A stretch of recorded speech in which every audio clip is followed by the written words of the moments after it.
राधे राधे दोस्तों। आज हम आपको सुनाएंगे एक अनाथ लड़के की कहानी जिसे सांप ने दिया वरदान। अगर आप हमारे चैनल पर नए हैं तो प्लीज हमारे चैनल को सब्सक्राइब करें, वीडियो को लाइक करें और शेयर करें। एक छोटा सा गांव था जिसमें चंदू नाम का एक लड़का रहता था। चंदू को चित्रकारी करना बहुत ही पसंद था। वह बहुत ही अच्छे अच्छे चित्र बनाता था और बहुत ही अच्छा चित्रकार था। चंदू के माता पिता की मृत्यु चंदू के बचपन में ही हो गई थी। जब उसके माता पिता की मृत्यु हुई तो चंदू बहुत छोटा था, इसलिए उसका पालन पोषण उसके चाचा ने किया था। लेकिन बीमारी की वजह से वह चंदू का साथ छोड़कर जा चुके थे, क्योंकि चंदू का चाचा भी बहुत बीमार रहने लगा था और चंदू के पास इतने पैसे नहीं थे कि वह अपने चाचा का इलाज करा सके। अब चाचा की भी मृत्यु हो चुकी थी तो चंदू अब अकेला हो गया था और अकेला ही रहता था। और अपना गुजारा करने के लिए चंदू लोगों के चित्र बनाकर उन्हें बेचा करता था। एक दिन चंदू अपना सारा सामान लेकर चित्रकारी करने के लिए बाजार में बैठा हुआ था। तभी उसी गांव के जमींदार ने उससे कहा, अरे चंदू, तुम यहाँ खाली कैसे बैठे हो? चंदू थोड़ा सा उदास होकर बोला, क्या बताऊं काका, आज तो कोई भी ग्राहक नहीं आया। तब जमींदार बोला, क्या चंदू, कोई ग्राहक नहीं आया? कोई बात नहीं, तुम ऐसा करो, मेरी तस्वीर बना दो। यह सुनकर चंदू खुश हो गया और बोला, जरूर जरूर जमींदार साहब जी, आप बैठिए, मैं अभी आपका चित्र बना देता हूँ। अब जमींदार वहीं बैठ गया और चंदू उसकी तस्वीर बनाने लगा। थोड़ी देर बाद चंदू ने जमींदार का बहुत ही अच्छा चित्र बनाकर उसे दे दिया। जमींदार जी अपना चित्र देखकर बहुत ही खुश हुए और बोले, अरे वाह चंदू, तुम्हारे अंदर तो चित्रकारी की कला कूट कूट कर भरी हुई है। बताओ तुम्हारे कितने पैसे हुए? चंदू बोला कि मेरे 5 रुपए हुए हैं। तब जमींदार बोला, अच्छा ठीक है चंदू, लो मेरी तरफ से 10 रुपए रखो। जमींदार ने अब चंदू को 10 रुपए दे दिए और वहां से चले गए। चंदू ने उसके बाद कुछ और लोगों के भी चित्र बनाए और शाम होने तक वह अपने घर लौट आया। घर आकर चंदू अपने दिन भर के पैसे गिन रहा था और पैसे गिनते गिनते ही उसे ख्याल आया कि मैं ठीक ठाक पैसे कमा लेता हूँ और मेरे पास कोई ज़्यादा खर्चा भी नहीं है, इसलिए सोचता हूँ कि मुझे अब घूमने निकल जाना चाहिए। वैसे भी कई सालों से मैं बस इसी गांव में रह रहा हूँ। घूमने जाने का विचार करके चंदू ने अपने पैसे गिन कर रख दिए और अपना सामान बांध लिया। अगली सुबह चंदू अपना सामान लेकर घूमने के लिए निकल ही रहा था कि उसे जमींदार साहब रास्ते में मिल गए। जमींदार ने चंदू को टोकते हुए कहा, अरे चंदू, कहाँ जा रहे हो इतनी जल्दी में? चंदू बोला, कहीं नहीं जा रहा काका, सोच रहा हूँ कि घूमने निकल जाऊं, कुछ दिन बाहर घूमूंगा और वहीं के चित्र बनाऊंगा।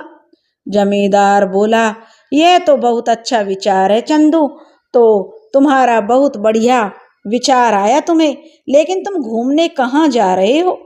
चंदू बोला कि जमींदार साहब, वैसे तो अभी कुछ पता नहीं है, पर गांव की सीमा पार करने पर जिस तरफ पैर मुड़े उधर ही मुड़ जाऊंगा। जमींदार ने कहा, अच्छा ठीक है चंदू, जाओ और अपना ध्यान रखना। अब जमींदार से विदा लेकर चंदू गांव के बाहर निकल गया और चलते चलते गांव की सीमा पर आ गया। गांव की सीमा से 2 रास्ते 2 तरफ जाते थे और तीसरा रास्ता जंगल की तरफ जाता था।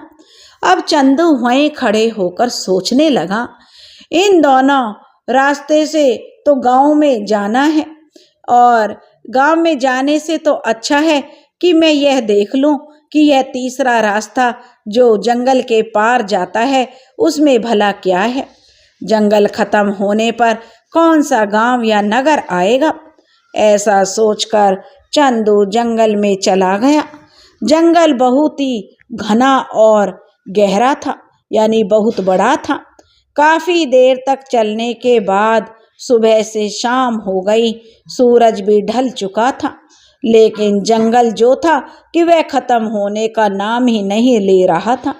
चंदू सोचने लगा, अरे यह जंगल तो कितना बड़ा है, अब तो पीछे लौटने का भी कोई फायदा नहीं है। अब चंदू को भूख भी लगने लगी थी। वह सोचने लगा, लगता है रात जंगल में ही बितानी पड़ेगी। तभी चंदू एक पेड़ के ऊपर चढ़कर बैठ गया और अपने साथ लाया हुआ खाना खोलकर खाने लगा। तभी उसे कुछ आवाज सुनाई दी और उसने देखा कि एक नेवला किसी सांप का पीछा कर रहा था। सांप लगभग घायल हो चुका था। चंदू सोचने लगा, अरे यह नेवला तो इस सांप को मार ही डालेगा, मुझे कुछ करना होगा। तभी चंदू ने अपने सामान से चाकू बाहर निकाला और निशाना बनाकर नेवले की तरफ फेंक दिया।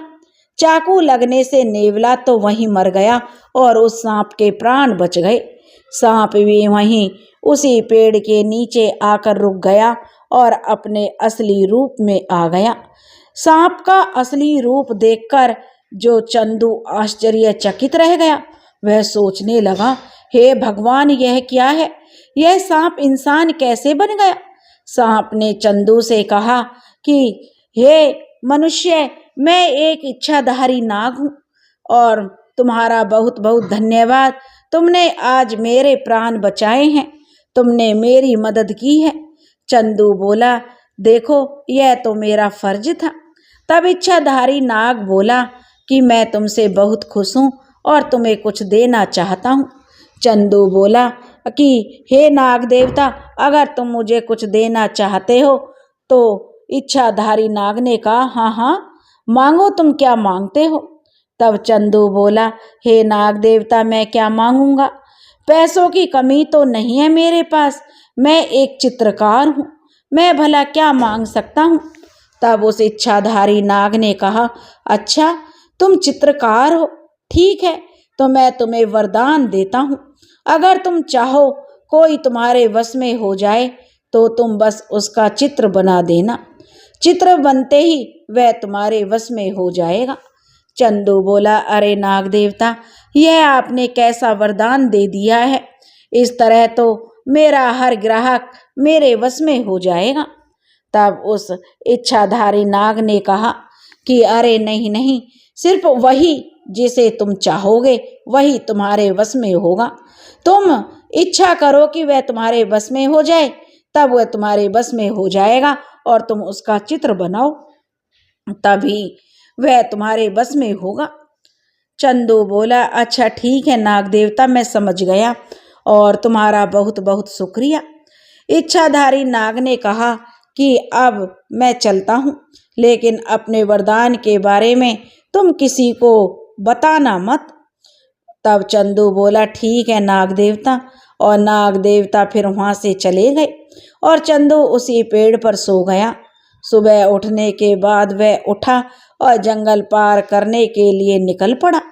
जंगल पार होने के बाद एक गांव आया जिसका नाम बदरपुर था।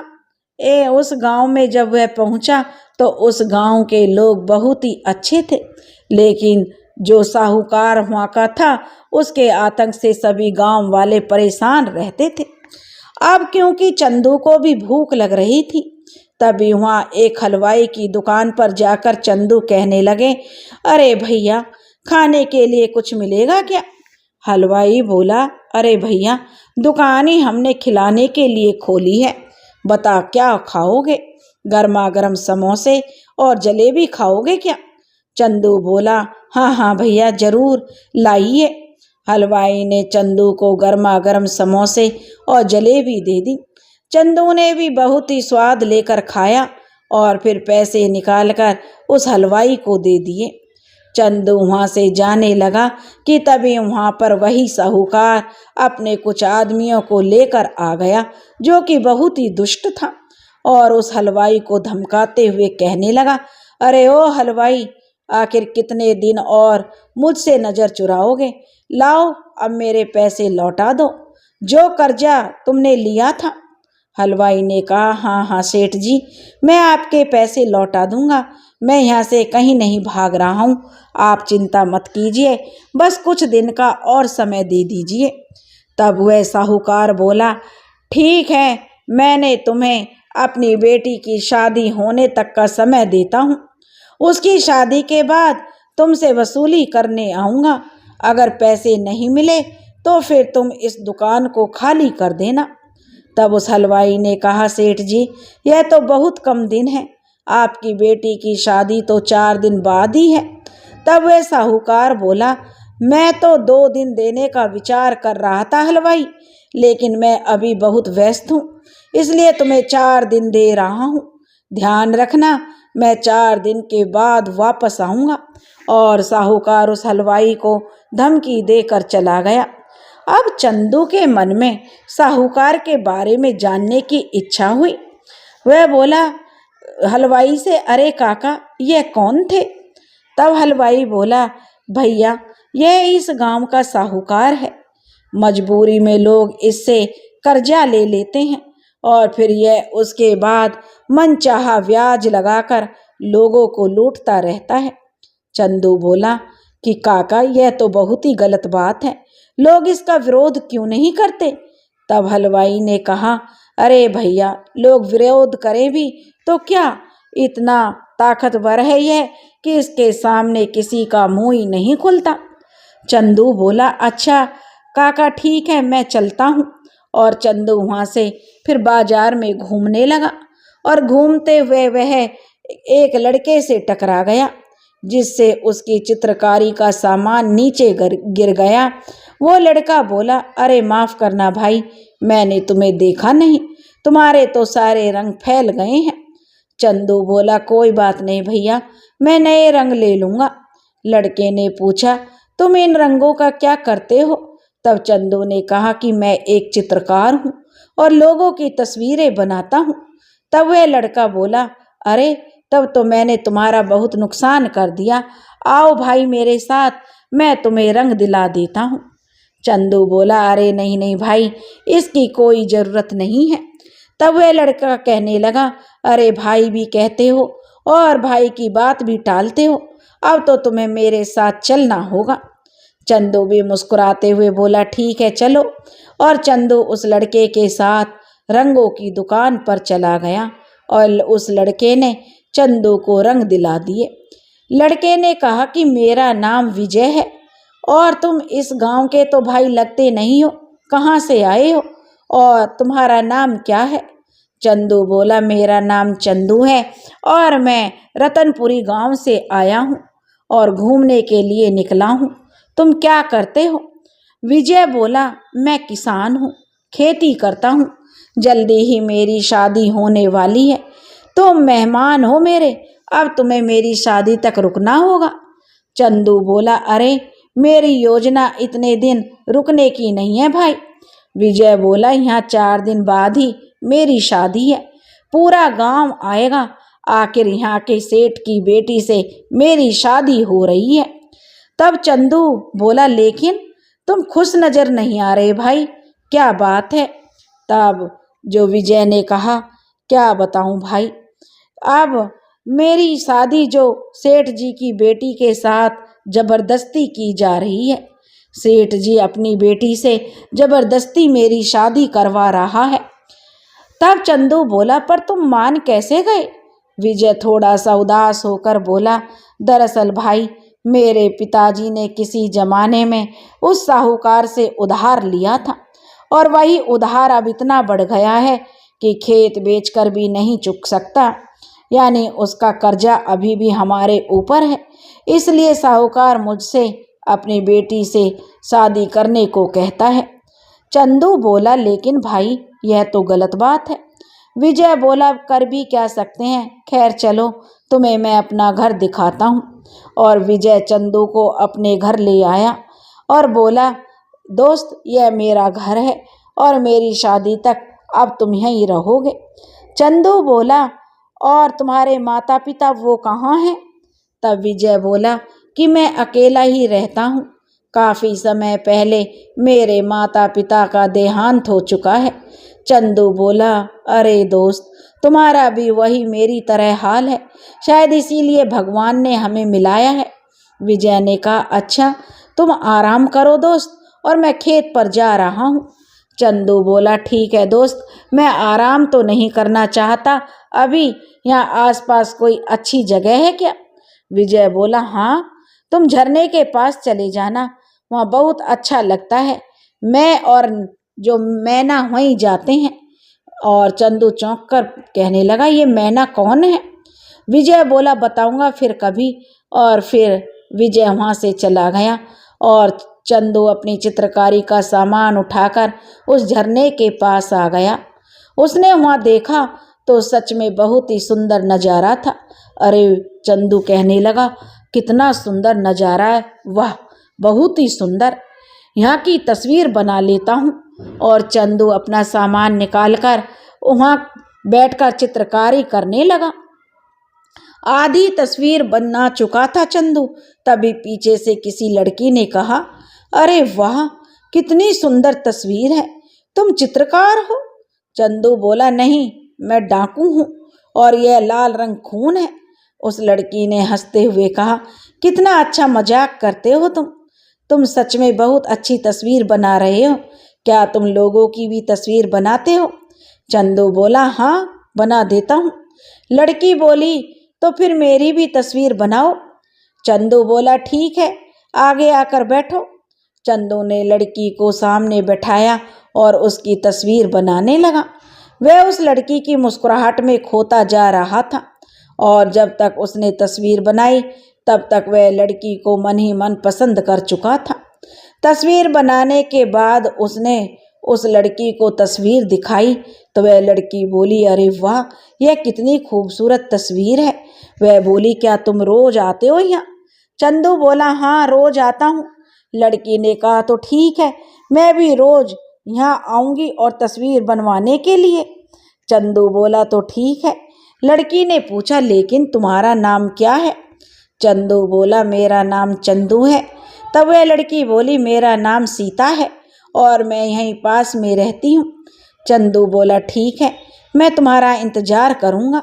सीता वहाँ से चली गई और चंदू भी विजय के घर लौट आया।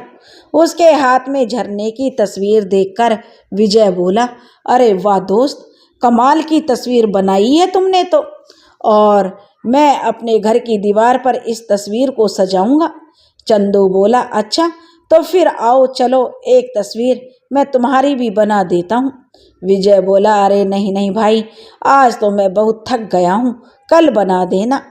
अब चंदू और विजय खाना खाकर सोने चले जाते हैं और अगले दिन चंदू झरने के पास जाने के लिए तैयार होता है। उसी वक्त विजय आकर कहता है, चंदू दोस्त, मेरी भी एक तस्वीर बना दो ना। चंदू बोला, क्या अभी? तो विजय बोला, क्यों, क्या हुआ, तुम व्यस्त हो क्या?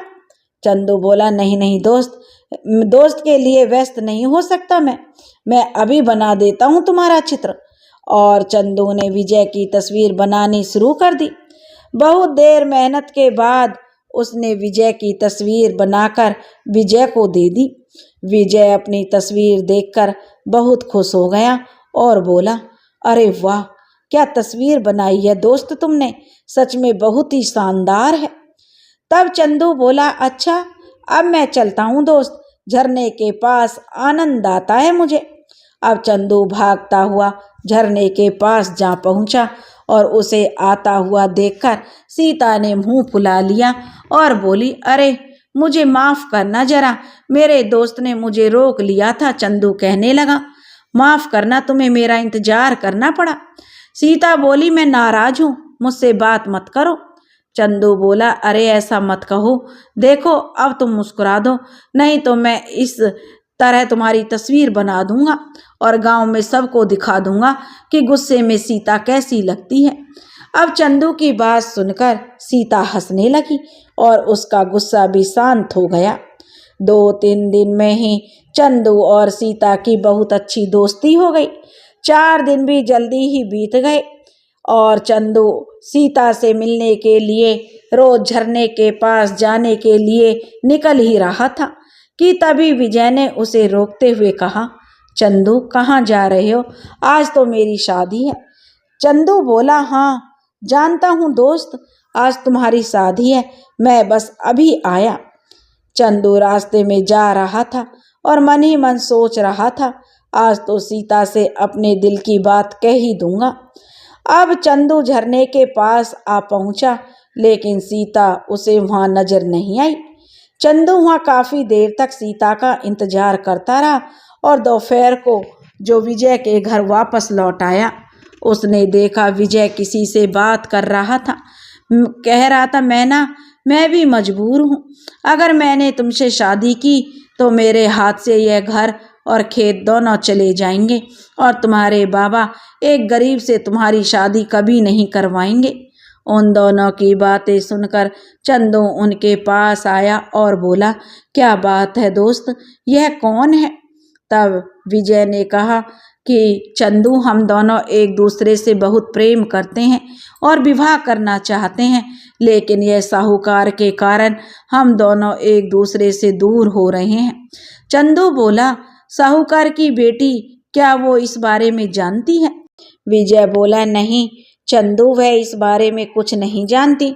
उसकी तो कोई गलती भी नहीं है, वह तो बस अपने बाप की बात मान रही है। चंदू बोला, यह तो बहुत बुरा हुआ, तुम दोनों के साथ भी और उस लड़की के साथ भी।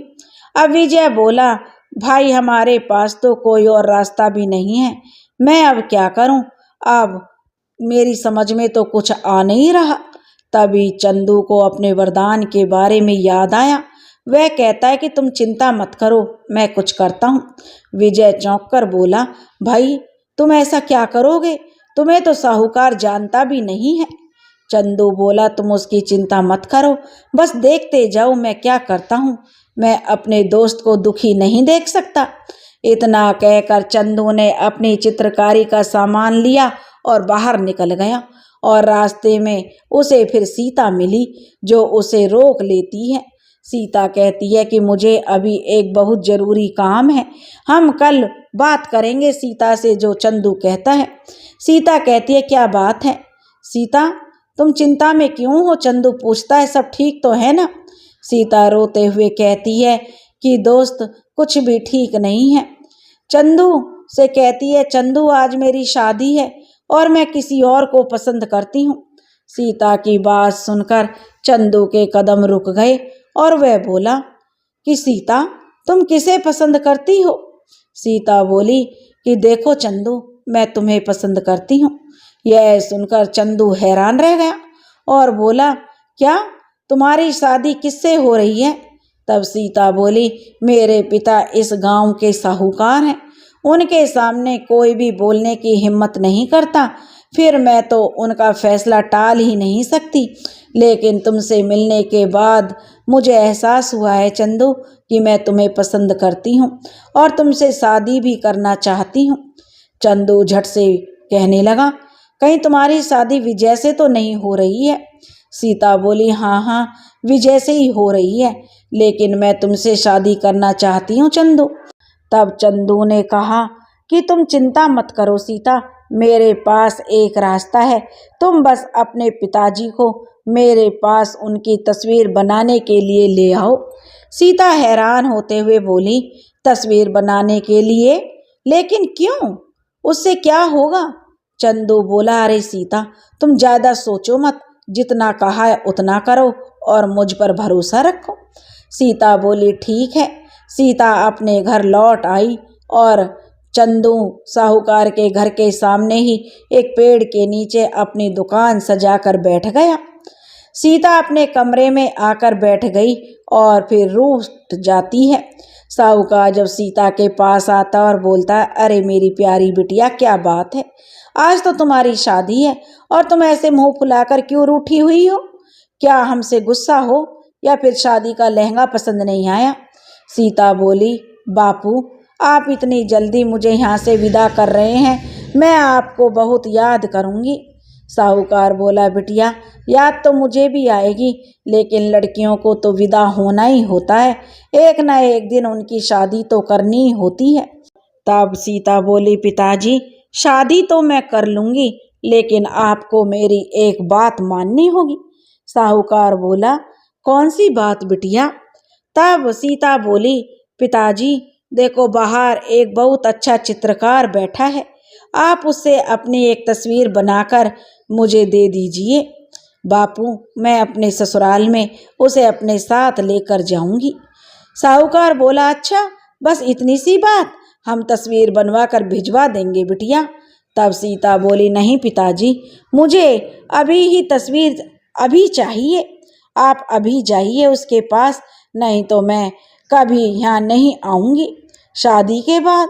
साहूकार बोला, अरे अरे ठीक है बिटिया ठीक है, मैं जाता हूँ उसके बाद। यह कहकर साहूकार तस्वीर बनवाने के लिए जो चंदू के पास आ गया और चंदू से बोला, अरे क्या तुम चित्रकार हो, तस्वीरें बनाते हो? चंदू बोला, हाँ जी मालिक बताइए क्या सेवा करूं आपकी। साहूकार बोला, मेरी एक बहुत अच्छी सी तस्वीर बना दो और जल्दी से। चंदू बोला, ठीक है मालिक बैठ जाइए। चंदू मन में विचार करने लगा कि उसे साहूकार को वश में करना है और तस्वीर बनाने का काम शुरू कर देता है। जैसे ही तस्वीर बनकर तैयार होती है वह साहूकार को दिखाता है और साहूकार कहता है, अरे वाह मेरी इतनी सुंदर तस्वीर तो आज तक किसी ने नहीं बनाई, तुम तो सच में कमाल के चित्रकार हो। चलो भाई अब मैं चलता हूँ। साहूकार वहाँ से जाने लगता है और तभी जो चंदू सोचता है, यह वश में हुआ है या नहीं, मुझे पता करना होगा। साहूकार थोड़ी दूर पहुँचता है कि चंदू उसे आवाज़ देकर रोकता है कि रुको यहाँ आओ। साहूकार चंदू के पास वापस लौट आता है और उसके सामने आकर खड़ा हो जाता है और चंदू कहता है, आज से तुम मेरी बात मानोगे, मैं जो कहूँगा वही करोगे और अपनी बेटी की शादी मुझसे कर दोगे। साहूकार तो अब चंदू के वश में था। चंदू के वश में आकर बोलता है, आज से मैं तुम्हारी सब बात मानूंगा और अपनी बेटी की शादी तुमसे करा दूंगा। यह सुनकर चंदू बहुत खुश होता है और वह साहूकार से बोलता है, चलो अपने घर ले चलो मुझे और अपने मुनीम को बुलाओ। साहूकार तोते की तरह रटते जाता है, घर चलो और मुनीम को बुलाओ, घर चलो और मुनीम को बुलाओ। साहूकार यही बड़बड़ाता हुआ अपने घर आ जाता है और उसके साथ चंदू को आता देख सीता ने कहा, क्या हुआ पिताजी, क्या बड़बड़ा रहे हैं आप? चंदू खुशी से बोला, तुम शादी के लिए तैयार हो जाओ सीता, अब हमारी शादी होगी। साहूकार मुनीम को बुला लेता है और चंदू साहूकार के कान में कुछ कहता है, जिसे सुनकर साहूकार भी उसी बात को मुनीम के सामने दोहराता है। मुनीम जी, मेरे पास जितने भी लोगों की जब्ती हुई जमीन है और जितने भी लोगों की उधारी है, मेरी बेटी की शादी की खुशी में उनकी ज़मीन उन्हें लौटा दो और उधारी सबकी माफ़ कर दो और मेरी बेटी की शादी चंदू से होगी, विजय से नहीं। अब यह सुनकर साहूकार की बातें तो मुनीम आश्चर्यचकित रह जाता है। वह साहूकार से कहता है, यह आप क्या कह रहे हैं सेठ जी, ऐसे तो आप लुट जाएंगे, बर्बाद हो जाएंगे। और यह चंदू कौन है? साहूकार रटता रहता है, जमीन लौटा दो और उधार माफ़ कर दो, मेरी बेटी की शादी चंदू से होगी, विजय से नहीं। अब मुनीम को कुछ समझ नहीं आता। मुनीम सोचता, मुझे लगता है कि यह बुढ़ा सेठ सटिया गया है। खैर अब हम क्या कर सकते हैं। मुनीम तभी गांव वालों को बुलाकर उनकी सारी ज़मीन के कागज़ उन्हें वापस कर देता है और उधार भी माफ़ कर देता है। शाम को मंडप में चंदू सीता के साथ बैठता है और साहूकार सीता का कन्यादान कर देते हैं। कुछ देर बाद विजय और मैना भी वहाँ पहुँच जाते हैं। विजय यह सब देखकर हैरान हो जाता है। वह चंदू से कहता है, चंदू यह सब क्या हो रहा है और यह सब कैसे हुआ? गांव में सभी लोग आज बहुत खुश हैं कि साहूकार ने सबकी ज़मीनें वापस कर दी हैं और कर्जा भी माफ़ कर दिया है। आखिर चंदू तुमने ऐसा क्या किया? चंदू ने कहा कि विजय मैंने कुछ नहीं किया है, साहूकार जी बड़े दिल वाले हैं, उनका दिल बहुत साफ है। उनसे गांव वालों का दुख देखा नहीं गया, इसलिए उन्होंने अपने फैसले बदल दिए। सीता खुशी से बोली, पिताजी के इस बदले हुए रूप को देखकर तो मैं बहुत खुश हूँ। विजय ने कहा कि चंदू, तुम्हारा बहुत बहुत धन्यवाद मेरे दोस्त, आज मैं बहुत खुश हूँ। आज तुमसे गले लगने का दिल कर रहा है। विजय चंदू के गले लगने के लिए आगे आता है, तभी उसके टकराने से साहूकार का चित्र पानी में गिर जाता है और तस्वीर खराब होते ही साहूकार होश में आ जाता है और कहता है कि यह सब क्या हो रहा है। और चंदू से कहता, तुम कौन हो? तुमने मेरी बेटी से शादी क्यों की? सीता बोली, बापू यह आप क्या कह रहे हैं? आप ही तो ढूंढ कर इन्हें लाए हो मेरे लिए। अब साहूकार सोच में पड़ जाता है कि मैं ढूंढ कर लाया हूँ। साहूकार को सोच में डूबा हुआ ही था कि तभी उसके घर के बाहर से गांव वालों की आवाजें आने लगती हैं, जो साहूकार की जय जयकार कर रहे थे। आवाज सुनकर साहूकार बाहर आया और मुनीम से बोला, मुनीम जी यह सब क्या हो रहा है? ये लोग शोर क्यों मचा रहे हैं? मुनीम बोला, सेठ जी यह सब तो आपको दुआएं दे रहे हैं। आखिरकार आपने इनकी जमीनें इन्हें वापस कर दी हैं, इन सब का उद्धार कर दिया है। अब मुनीम जी की बात सुनकर साहूकार के पैरों तले जमीन खिसक जाती है और वह सिर पर हाथ रखकर बोलता है कि यह सब कैसे हो गया। मुनीम बोला, सेठ जी आप ही तो रट लगाए हुए थे कि जमीन दे दो, उधार माफ करो और बेटी की शादी चंदू से होगी, विजय से नहीं। सब कुछ तो आपकी इच्छा से हो रहा है, अब आप सदमे में क्यों हैं? साहूकार को कुछ भी समझ नहीं आ रहा था कि यह सब कैसे हुआ। वह चक्कर खाकर वहीं गिर जाता है। यह देखकर चंदू एक तरफ खड़ा हुआ मुस्कुरा रहा था, क्योंकि अब चंदू की शादी सीता के साथ हो गई थी और उधर विजय की शादी भी मैना के साथ हो गई थी। तो दोस्तों, चंदू ने अपनी दोस्ती का फर्ज निभाया और गांव वालों को भी जो साहूकार के अत्याचार और कर्जे से निजात दिलाई। अगर आपको यह कहानी पसंद आई हो तो प्लीज़ हमारे चैनल को सब्सक्राइब करें, वीडियो को लाइक करें और शेयर करें। राधे राधे।